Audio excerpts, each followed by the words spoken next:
Hello, and welcome to another review video. This time around, I'll be looking at the Bartenders, aka the Chalice of the Ages, and the Divine Droplets rerun. This time around, we're getting another rare egg machine that includes 25 new units. The previously released bartending units have received some buffs, but unless you're swimming in magic stones, I would try to stay away from the first REM as you won't get much value out of these units. And for some, they might have the same feeling towards the Bartenders 2 REM, as a good chunk of these units might not be all that useful depending on your monster box. Or maybe some of you have heard that the third-party collab drought is over in JP, as that server just got another Demon Slayer rerun. This is a very popular IP, and I'm pretty sure there's some people out there that will just be hoarding stones for the next 2 months when we hopefully get our Demon Slayer rerun. I do say hopefully because we did miss out on a JJK collab rerun. If you had asked me before the JJK debacle whether we would get this Demon Slayer rerun, I would respond in the affirmative.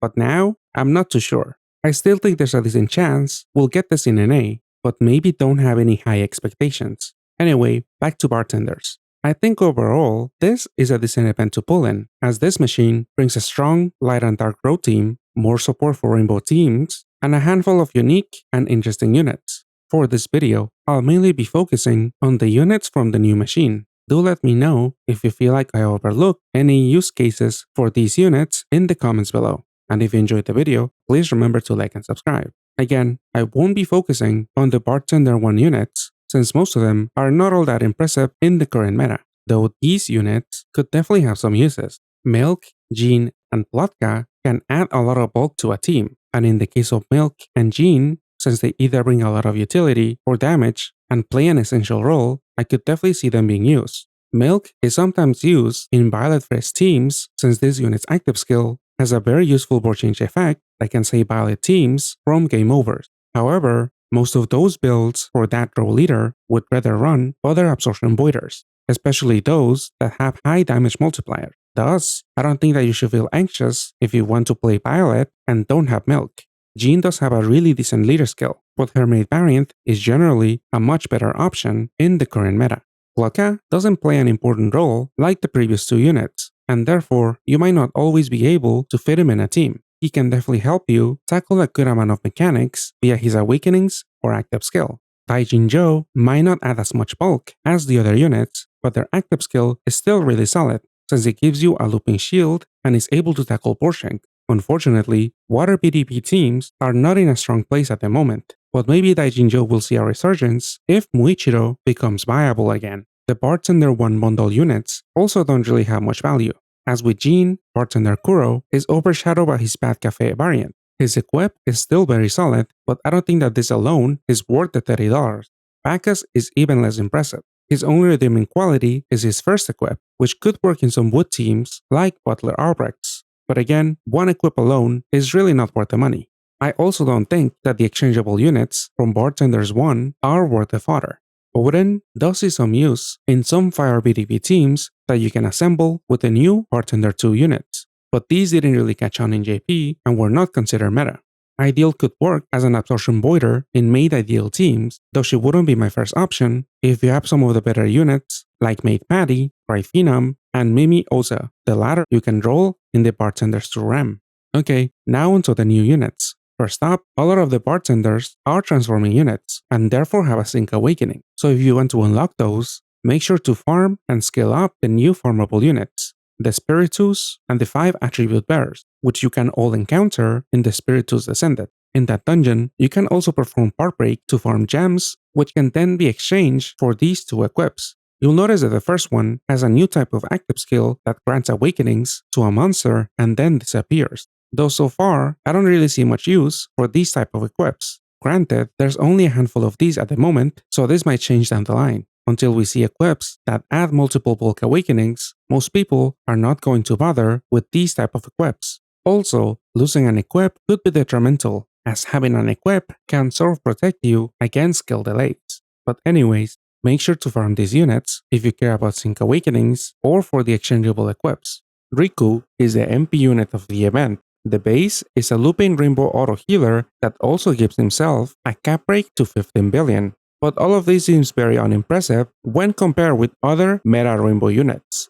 The prime example being Made Ideal, who has insane healing potential and also cap breaks your whole team, which basically renders Riku's active skill useless, though maybe there is some other rainbow non-Made Ideal team that could make use of this unit. Or maybe you want to use this if we ever get one of those challenges where your recovery is basically zero. Riku's leader skill has workable effective HP, but the lack of Fua and the weird activation doesn't make it all that viable in endgame. Even with an auto heal effect from his active skill, the leader skill could have really used a recovery boost to help dealing with thorns in super altitude dungeons, since to get a high damage multiplier from the leader skill, you'll most likely have to move a lot to clear as many orbs as possible. One possible use for Riku is as a swipe leader. His leader skill already gives you no skyfalls, and along with the fact that it doesn't give you any bonus combos, that means if you use units that change your whole board to a single attribute, a single swipe will kill everything in an easy dungeon. This might only be useful for event medal farming, since often those dungeons don't really hit all that hard.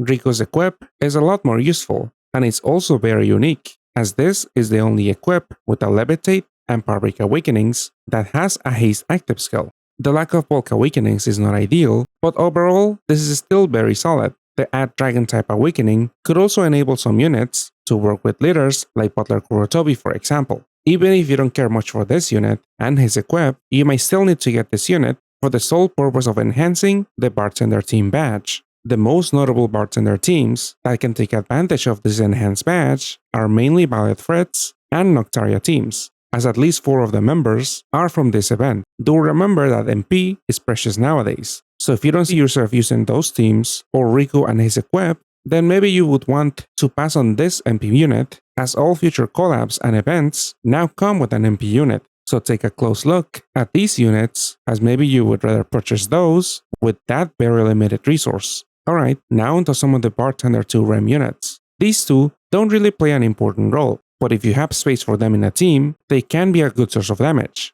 Count Camelo is a rebuffer and board size fixer, but there's really no current Dark PvP team that is in desperate need of this unit. His equip can be useful on units like Rosetta, though this one is obviously worse than Arc Versus since it's missing bulk and skill boost awakenings. Azura Luna has a short cooldown active skill that can deal with multiple debuffs. Most notably, she has an Awoken Bind Clear effect, though you can't really rely on this unit as your cleric since she doesn't deal with unmatchable debuffs. You could deal with those via the unmatchable recovery Latent, but she would only be able to recover 2 turns of unmatchable with each TPA match. You could bump that to 4 turns per TPA match with a double TPA equip. Having a mismatching third attribute is usually not ideal on most units, but the fact that she has 3 different attributes is actually a good thing if you're using that unmatchable recovery Latent and have her in a team that can reliably generate her attributes. She could fit in well in a Butler Kurotobi team, and since those teams need to activate awakenings to get their damage reduction, the more outs to awoken binds, the better. Gipsy is a piercer with 10 L awakenings, so including him in a team will clear the 10-turn assist removal debuff found in the Mercury title dungeon with only a single L match. But I'm sure a lot of teams won't go out of their way to include him. Maybe Water L teams will bother, but even though these teams recently got a lot of support, these didn't really stick around in JP. If you want to assemble those teams, then you'll most likely want to include Gipsy as either a sub, leader, or equipped in those Water L teams. Another unit to take note of for those teams is Marine Snow, especially since this unit has a really good leader skill for these teams. Though if you run Marine Snow as a leader, you will miss out on some damage since their active skill cap breaks adjacent allies. Pairing these 2 units together doesn't seem like a bad idea as long as you have a way of consistently generating at least 8 water orbs to fully activate their leader skill. Both of these transforming units grant a looping shield. Cassis is a damage dealer, but the BDP and Break archetype is very lacking when it comes to support. Cassis' attribute and awakenings synergize with Bright Saphira, but these teams do not have much flexibility, and unfortunately, Cassis does not condense enough effects onto her active skill to warrant using her. Alex the Musketeer has a lot of utility and is able to cap break adjacent allies to 12.5 billion. Butler Albrecht teams could definitely make use of this unit, so if you like running that Butler leader, keep an eye out for this and the next 2 units. Bucky gives a slight higher cap break than Alex, but in a team with both of those units, you'll be able to raise 4 units cap breaks if properly placed. Though unfortunately for Bucky, he is a cleric, so you won't be able to freely use his active skill since you might want to save that cleric effect for a specific floor. And with leaders like Albrecht, it is essential that you solve Awoken Binds ASAP for leader skills that require you to activate a certain awakening. As I've shown in my previous video, Bucky is also commonly used in the plus Limit Breakthrough Colosseum, so even if you don't care for Butler Albrecht teams, Bucky might still be of some use. Margaritita can be another Butler Albrecht sub, and she can be a mirror pairing for that leader if you need more IHP. Though if you want to place this anywhere in your teams, take note of your sub placements, since this unit will change your right mode sub with your leader. And then post-transformation, her active skill will play an essential role as an absorption voider on a decent enough cooldown. In addition, her board change effect can also be very handy against enemies flooding your board with too many wood or heal orbs that will leave you unable to match the BDP needed for Butler Albrecht teams. Her equip can also be very useful for these teams on transforming units or those with long cooldown Evo active skills. I say that because the active skill on the equip probably won't be of much use. The Nana Sisters are a light brick unit that grants a looping 40% auto heal effect and also pierce for 3 turns. This unit could see some use alongside light brick makers like Norris or Champelios to farm various dungeons. Though these type of teams aren't that impressive if you have something like a Binoa team already, since this Valentine unit is capable of tackling in-game content, whereas Nana Sister teams seem to struggle past Alt UN2. Most of the farming builds involving Champelios are for easy non-super crowded dungeons, which can get away with running a leader like Evo Saline, so you won't have to get this bartender unit to assemble some farming teams. The Nana Sisters equip can be useful to farm easy short dungeons with those light swipe teams, and due to the 30% gravity effect, the magic number of units to keep might be 2 copies so that you can bring down enemies below 50% HP, which is an all too common super assault value. The 3 killer awakenings are interesting but might not have that many uses, and even if you do need this killer combination, the light sub-attribute awakening might be a deal breaker. As I mentioned in my Bright review, Delilah is a very common sub for Bright Saphira teams. Her active skill packs a lot of effects, which will be extremely helpful in those inflexible teams. Devoting 4 slots to Bright Saphiras will only leave you with 2 free slots, where you mainly want to cover the Cleric and Absorption Voider roles. But since Saphira needs a 7x6 board to fully activate her leader skill, you will also want units that can tackle Borshinks. HP buffs are also important nowadays to help tank big heads or recover from enemy debuffs in in-game content. Therefore, it's easy to see why Delilah is a staple in Bright Saphira teams. You'll definitely want 1 copy of Delilah if you pull the 3 or 4 million MP trigger on that Bright unit. Though the scary part is that this is a mid-rarity unit in a 10 Magic Stone machine, so good luck chasing this. The scary part is that to run Shao Chufu as a leader, you'll have to match 2 lethal poison combos. Shao Chufu's active skill will guarantee those 2 combos, but if an enemy gives you multiple roulettes, these could end up eating some of your lethal poisons and render you unable to activate Shao Chufu's leader skill, since not that many roulettes give you lethal poison orbs. Running this unit will also require you to stack heal OEs and maybe team recovery awakenings so that you can be able to out-heal those lethal poison matches. Even though this unit has a very solid leader skill, it doesn't see that much play in in-game content due to the whole lethal poison gimmick. Shao Chufu mainly sees use to farm the plus limit breakthrough Colosseum. You can check out my last video for a bit more details on that dungeon, but the gist of it is that with Shao Chufu, you want to include a cleric that has a lot of heal TPAs. This unit's first equip has that new mechanic that I talked about before, where it disappears and grants you some awakening. This equip grants you 2 Ls, and if you use it on a unit without any Ls on their base awakenings, then you'll be able to recover assess once those get removed. But again, this is all very gimmicky, and I haven't seen any interesting applications. Another thing to note is that units that use these type of equips will still retain the gain awakenings even if an enemy voids all buffs. Champelios can be system with 3 copies and can be useful for farming easy content, like the last floors of seasonal dungeons, since their damage multiplier is way too low to tackle most super gravity dungeons. Getting 3 copies will be difficult since this is a mid-rarity unit, but some swipe builds can just work with a single copy as a lead. When farming, you usually want to run this as a leader, since their leader skill gives a small egg drop rate boost, which honestly might not make much of a difference knowing how egg drop boosting leader skills work.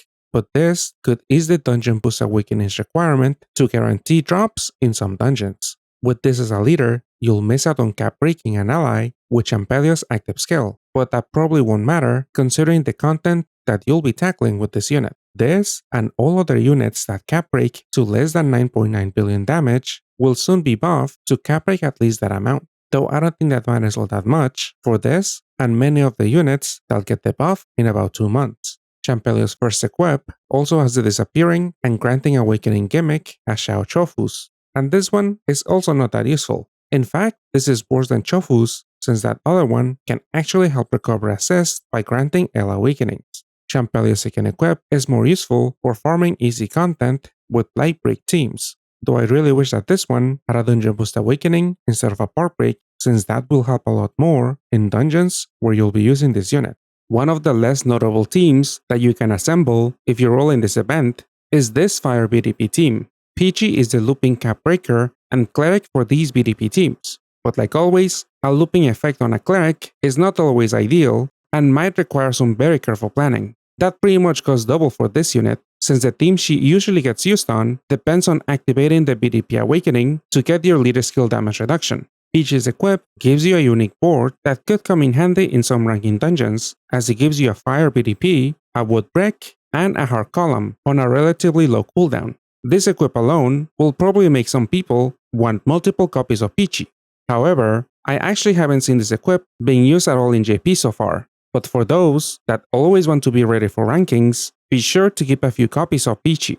Bellina is a 2-turn cooldown orb generator for this fire BDP team. With 2 copies, apart from guaranteeing enough orbs for a PDP and a hard L, you'll also get a looping shield effect. Constantly using this active skill means that you won't have to worry about enemies voiding your shield. The bad part about this unit's active skill is that it does not overwrite any orbs. So if an enemy gives you a bad board, you might be unable to match a fire BDP and activate this unit's damage reduction from their leader skill. Bellina's active skill also voids combo absorption shields, but outside of farming teams, this effect is usually inconsequential since combo matches give you a decent damage boost, which you will definitely need in endgame content with low enough super gravity. So going for minimal combos in those dungeons will probably mean not fully capping a unit's third or maybe even second attributes.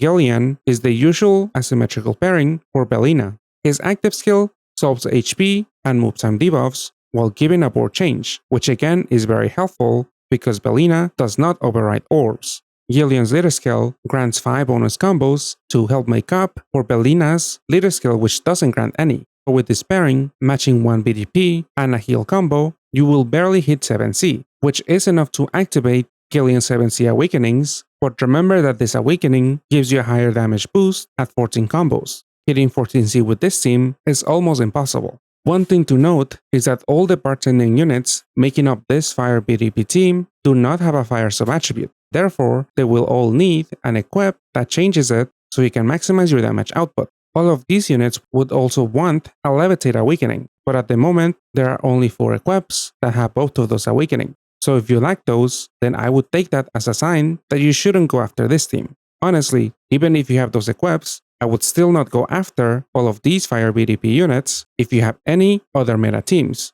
Or if you're dead set on fire BDP teams, then you could wait 2 months and get a meta fire BDP team in the Demon Slayer collab. That is, if an A even gets a rerun. Metal Dragon has a very interesting skill that can only be used once. Due to the low cooldown, people often put a low cooldown equip with useful effects so that you can cut down on an essential role and make space for Metal Dragon. Your team could forgo a cleric by putting something like mid-level's equip, or you could forgo an absorption voider by putting Pat Island Minaka's equip. The dungeon boost awakenings on Metal Dragon will also help to farm egg drops. And even though this pales in comparison to the amount of dungeon boost that Camilla has, Metal Dragon might be the better choice if you need a large burst of damage. This even sees some play in a Rosetta SM5 farming build, but I don't know if NA will be able to assemble a similar team since that build uses Ghetto, a JP exclusive unit. Metal Dragon's equip can also be useful for farming and can help boost damage against certain enemies. Though looking at the cap break alone, we have better options that give you a larger burst like Gonho Collab Loki's equip. Since this unit is exchangeable for GFEs and can come in handy for farming a lot of dungeons, I would try to at least get one copy if you didn't get them from the REM or if you're skipping this event altogether. Maybe even two if you see yourself running the equip, though I think one copy will probably be enough.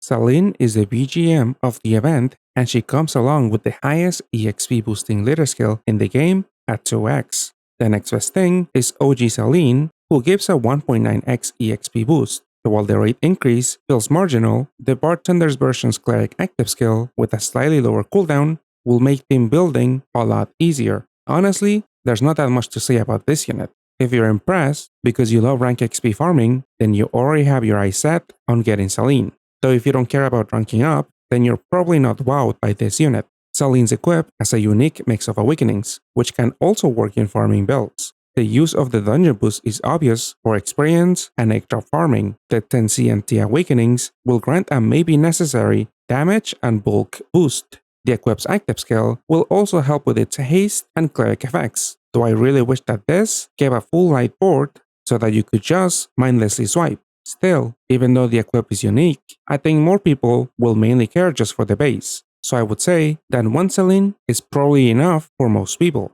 2 copies might be okay for self-pairing, but since her leader skill doesn't grant any effective HP, leading with double Salines won't be viable in in-game content. That is, unless you co-op with someone and lead swap away your Salines. Obtaining a single copy of this unit can set you back a pretty penny since she is a BGM. So if you don't really care about rank farming, I would probably not bother, and if you only care for that, then I guess at the very least, you could just buy her bundle and not bother with this REM. Another team that you can assemble by rolling in this collab is this tricolor BDP team, which has a higher ceiling than the previous team, but just like that one, this team also didn't really stick around much in JP. The main engine for this team is Shaquila Jimlette. This unit is your cap breaker and orb generator. You'll need 3 copies to make up a system, though the unfortunate part about their active skill is that they cap break adjacent units. This is not often ideal if you run a Shaquila as one of the leaders. That will pretty much cut in your damage output by 60 billion a third of the time. If you want to maximize your damage output by running 3 Shaquilas as subs, then this team will be somewhat on par with other meta leaders. This unit's active skill does have a downside. It gives you a random assortment of orbs, so there could be a chance where the resulting board will not even give you a PvP match. To solve that issue, you can rely on a roulette, which you will get from Shaquila's best pairing, Noctaria. This is the badge unit for the event, and you can therefore purchase them for $30 or exchange for her with 10 bartender units. Do make note of her insanely high pre-transformation active skill, meaning the effective skill boost requirement at the beginning of a dungeon will be pretty difficult, but if you can manage it, you'll get pretty insane effects. The pre-transformation active skill gives you a 1.5 HP buff for 35 turns, which could last the entire duration of an in-game dungeon. That is, if it doesn't get voided by an enemy. Post-transformation, Noctaria will be able to counter various mechanics and also give you a roulette. The roulette is especially nice to fix unfavorable Shaquila boards. It really sucks that this unit is mainly confined to tricolor teams, as both effects are really great on any team, though it might be difficult to maintain the 35 turns of the HP buff in the current meta, as more and more new units also include an HP buff in their active skills. Noctaria has a really solid leader skill, but this unfortunately only works with Shaquila.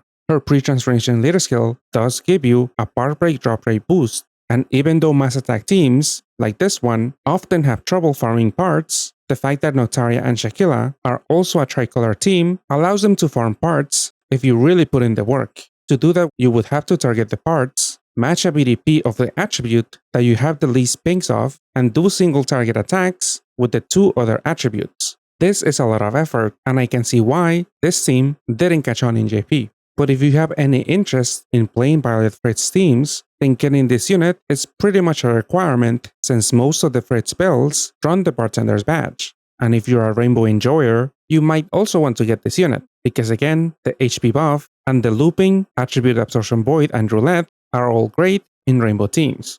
Minaka is the orb skin unit of the event, and she is a looping shield that reduces damage by 40% and is also able to tackle board shrinks and damage absorption shields. With the Levitate equipped, she can deal a great amount of damage, and with her attributes, she seemingly fits in great with Butler Kurotobi, though another use for Minaka is in the aforementioned tricolor BDP team, as Noctaria's asymmetrical pairing. Even though Minaka's leader skill only has 5x effective HP, the 7x6 board will make it more likely that you will at least get one BDP match after using Shaquila's active skill. The Minaka and Noctaria pairing with 3 Shaquilas as subs is often the setup if you actually want to bother farming parts with that team. This Minaka is an all-around great sub, especially if your team is able to reliably match Water and Dark Corps, as this unit could also take in the unmatchable recovery or assist recovery latents since she has TPA and L Awakenings. The only downside is her active skill cooldown, because if an enemy voids your buffs, it could be a while before you can reapply Minaka's shield. Her equip is a little less impressive since it doesn't give you any bulk, and the Water sub-attribute and SBR Awakenings might do nothing for your team. Still, the base unit packs a lot of utility and is a very common staple in Butler Kurotobi teams, so for that alone, this unit might be worth the $20. Mimiosa is an incredibly strong Omni Piercer for Rainbow teams. She also has 3 very useful resists. Tape, Cloud, and Blind resists are pretty essential in Rainbow teams, so having all 3 in one unit will make team building a lot easier. Both pre- and post-transformation active skills require to have all attributes on the board, which shouldn't be an issue since nowadays a full Rainbow board maker is required if you're tackling modern dungeons. Mimi has a skill charge awakening, which in turn halves her cooldown if you match all attributes every turn. This means that she'll pierce and void absorptions for 3 turns on a fortune cooldown, since her active skill only deals with absorptions and piercing. If an enemy does not have any of those mechanics, you won't even be able to activate her skill. The game just doesn't let you. So if you combine a lack of enemies with those type of shields and a low cooldown equip on Mimi, you might end up with her being overcharged. Therefore, be mindful of which equip you put on her. Her own equip also has a conditional active skill that will give you a fortune haste. This is obviously very handy for transforming units at the start of dungeons, though this condition will be hard to meet for non-Rainbow teams. Overall, base Mimi is a stronger voider for made ideal teams, so if you have that team and want to improve it, keep your eye out for this REM only unit. Alexander is an exchangeable Rainbow board maker that pumps out a lot of damage. He could work as a leader if you want to boost EXP and egg drop rates, though he suffers the same issue as Shaquila. Having Alexander in a leader spot would mean missing out on up to 90 billion damage from a sub since he cap breaks adjacent allies. Therefore, the builds that use them usually do so as a sub. His post-transformation active skill gives the aforementioned cap break plus a rainbow board and a shield break on a 3-turn cooldown. Since he is a light attribute and can thus work with Made Ideal, the build that JP settled on was this. Here, you maximize the damage from Alexander's cap breaks by using him as a sub. Alexander also gives you a shield break effect, which can save you a few turns in a dungeon. By dropping 2 ideals from the team, you do miss out on the permanent Pierce uptime, but Mimi basically makes up for that with her active skill uptime. Post Demon Slayer will be able to assemble this slightly stronger team that runs Sohaku 10 instead of Made Ideal. As you can see here, Bartender Alexander will remain as an important Rainbow team engine for the next few months. So if you enjoy Rainbow teams, maybe try to get him. If not from the REM, then via exchange.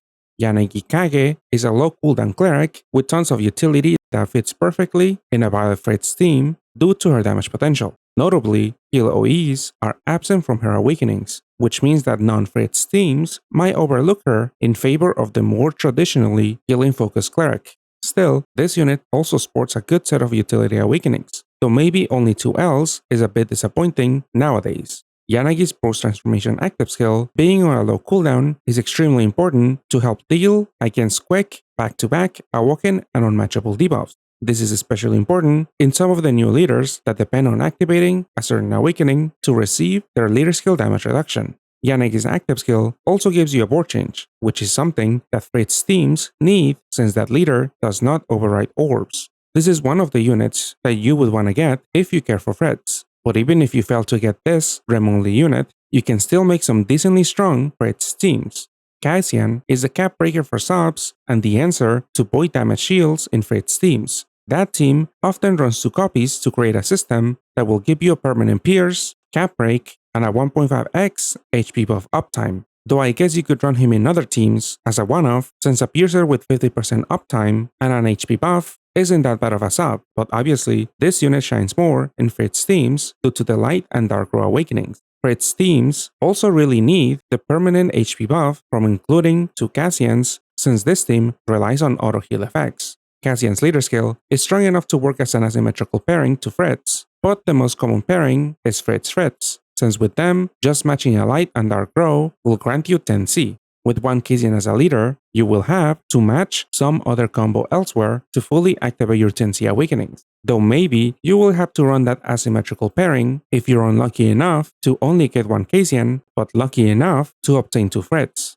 Fritz is the orb gen engine of the team. With 2 of these as leaders, you will also have an increased drop rate of coins and eggs, though I don't really think this matters all that much. Her active skill synergizes with Cassian. He will give you a cap break to your subs, while this unit will cap break your leaders, all to 14 billion. Since this unit gives you a 60% auto heal effect, which is often more than enough to recover in in-game dungeons, you can go all out with damage-centric subs that can enable your team to consistently hit 252 billion damage every single turn. That is provided that you have good equips on your units. The main issue with Fritz will be the orb generation. Fritz only gives you 6 light and 6 dark orbs, and this active skill does not override orbs. So if an enemy gives you an all light or all dark board, you'll be unable to activate Fritz's leader skill and will most likely die. Poison, bomb, and thorn orbs will also be an issue, but these hazards are more manageable. Matching poisons or lethal poisons with an auto heal leader can be very deadly, so this is something you'll want to counter via awakenings or latents. Bombs are also dangerous, since Fritz's active skill could leave you with 1 or 2 stray bombs on the board, and these will render you unable to match any row awakenings. Cassian's and Yanagi's equips both have full resist awakenings, so you could run these on your team if you don't mind the lack of bulk awakenings. Since this team relies on an auto heal effect, thorns can really mess up your HP. You'll have to play it very carefully if you have a lot of those on the board. This is also yet another reason why a double Fritz setup is better than Fritz Cassian, as the extra bonus combo from the later skills will mean you'll only have to match your 2 rows to reach 10C. To a lesser extent, 7x6 boards are also a bit of an issue with this team, since to match a row will require 7 orbs. It will be extremely unlikely to not have a single light and dark orb in such a big board, but since that's a possibility, full board change active skills like Yanagi's become even more important. The optimal setup is to run 2 Fritz and 2 Cassians in a team, which doesn't leave you a lot of flexibility when it comes to the rest of the subs. For the last 2 team slots, you'll need a Cleric and an Absorption Voider, both ideally with high damage multipliers. Again, Yanagi is a popular Cleric sub, but other notable units include Halloween Nono and Halloween Shaquille. These last 2 subs will also grant you a looping shield at the expense of not having a board change active skill. And in some endgame content, increasing your bulk via shield can also mean that you can take huge hits without any assist. For the Absorption Voider role, someone like Venom's new Evo could work. Dark Punt also works, even though she might override your looping shield if you also run units like Halloween Nono. OG Milk is somewhat common too, though she doesn't really deal any damage. What she does bring to the table is her insanely high HP stat, which might make up for a missing looping shield if you're running Yanagi as your Cleric. With the return of DBDC, we'll soon get access to Cyrus, who on top of voiding absorptions, can also aid as a Cleric. The more Clerics, the better, since again, with leads like Fritz, you will need to counter those debuffs ASAP. The bad part about trying to get Cyrus is that he is a REM-only unit in a very mediocre 10-stone machine. Other units that can work for the absorption voiding role are Origin and Heiji and Conan, who can also help counter unfavorable all-light or all-dark boards. This is not an extensive list, but if you don't have any of these popular subs, you might not have the easiest time in endgame content and might therefore not want to chase this team. I managed to assemble a Fritz team on my JP account, and I've been crushing every title and EX challenge with it ever since. It feels great seeing your whole team hitting 14 billion on all of their attributes just for matching 2 rows, though this being a mass attack team means that breaking parts is almost impossible. It'll be somewhat possible with the arrival of Cyrus from Dragon Bounce and Dragon Colors, but with the Fritz team, you should honestly just forget about that mechanic. The biggest downside is that Fritz, Cassian, and Yanagi are all REM-only units, and chasing them in a 10-stone machine might set you back a lot of stones. Mimiosa, Alexander, and Noctaria are all strong rainbow units that you might want to get if you enjoy rainbow teams. Mimi is an upgrade to the current absorption voiders for main ideal teams, mainly due to her uptime and for both her utility and damage awakenings. But just like with the Fritz theme, this unit is REM only. Alexander is a board maker that can allow your team to deal up to 270 billion damage just from his active skill. That is, if you properly place him. Noctaria is an amazing looping roulette unit that can give you a really long-lasting HP buff. If the dungeon allows, like in the Mercury title dungeon, you might be able to get away and keep the HP buff throughout your whole run. Both Alexander and Noctaria are exchangeable for Bartender 2 units, so you can pretty much get them if you do enough rolls in this event. These two units are currently being used alongside Sohakuten from Demon Slayer. So even if you don't currently have a made ideal team, maybe you have Sohakuten from the previous Demon Slayer run and might be able to assemble this highly rated team. Even if you don't care for rainbow teams, you might want to get Noctaria for the event badge for some of the bartender teams that you could assemble. Though I would argue that only the Fritz team is worth the badge exchange. And if you're getting the badge, you might also want to pick up the MP unit Riku, who will enhance the badge. This is especially helpful for Fritz teams. As a unit, Riku is a little underwhelming, but maybe you also have use for either his base or for his equip. Metal Dragon is another exchangeable unit, but this one you take GFEs as fodder. They are maybe a bit situational, but this dragon has a great skill for farming, and I think you should try to get at least one. There are other exchangeable units, but I don't think that those are worth the fodder this time around. If you feel differently and will be making some exchanges, try to avoid using Solomon fodder if that's an exchange that you plan to make in the near future. This is a unit that will give you the Devil Enhancement type badge. It can be obtained via rolling, but if you have an older account, you might be able to easily use Pantheons and GFEs for the pricey exchange. Both Bartender 2 bundles are fairly decent. Minaka works great in Butter Kurotobi teams, though honestly, she is a really solid looping shield capable of tackling other mechanics, so surely some other teams can make good use of her.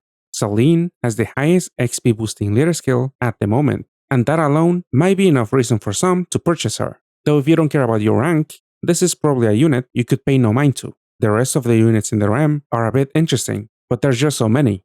Champelios and the Nana sisters can be useful for light break swiping. Shao Chufu and Bucky for farming the plus limit breakthrough Colosseum. Delilah for Bright Sapphire teams. Shaquila for tricolor BDP teams. And maybe Margaretita and Alexander the Musketeer for Wood BDP teams. All of the other unmentioned units could have uses in other teams, like those that make up the Fire BDP team that I mentioned earlier. But I don't think that those teams are worth the investment, and the rest of the units could be, if push comes to shove, purged in favor of the exchangeable units. But again, this all depends on your monster box, your goals, and your tolerance for completely getting rid of units.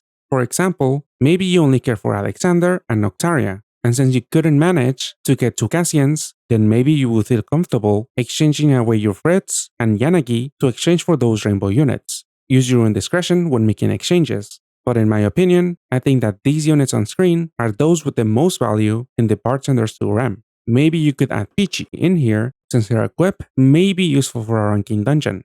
I didn't really expand much on the first REM since I don't see much value in rolling in it this time around. Some units like Milk can be used in meta teams, but I wouldn't try chasing anything in that REM since most of the lineup is pretty disappointing. I do think there's value in rolling the second REM, though I could understand someone completely skipping this event altogether, either because they don't have a made ideal or Bikoro teams or do not care for any of the other teams that you can assemble from this REM.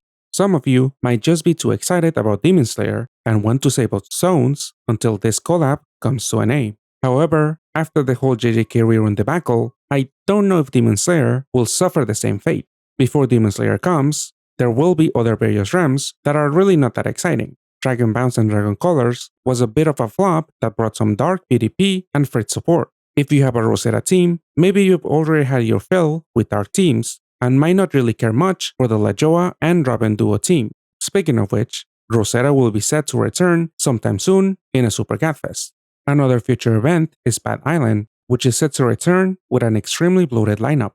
The seasonal does bring a meta team, but you'll need 3 million MP to purchase the Orb Generation engine. Bat Cafe will soon follow, but this rerun only brought minimal buffs to a few units. Though maybe if you get lucky in this REM and get Alexander, Noctaria, and Mimiosa, then maybe you'll want to set aside stones to get a Mate Ideal and Mate Cecilia. And then after that, we might see that Demon Slayer rerun. This one brought a handful of teams capable of clearing the latest Imkin dungeons. Some of these teams are extremely accessible. For example, in this Nezuko and Tanjiro team, all of the units save for Nezuko are exchangeable for some Demon Slayer units. If you roll on the previous Demon Slayer runs, you might have enough units to make the exchanges and assemble this team. But again, nobody knows for sure if this will make it to NA. I think there's a good chance, but you never know. So what are your plans? Like I mentioned, I do see value in rolling on the second machine, and I will be doing some rolls hoping for a full Fritz team. Let me know your plans in the comments below. Thank you guys for watching. Please remember to like and subscribe if you enjoyed the video. And a special thank you to Ages Number 1, Breastfeeding Obama, Dark Silencers, Eddie Ryan, and Way for supporting the channel. I really appreciate it. I'll see you guys next time. Goodbye.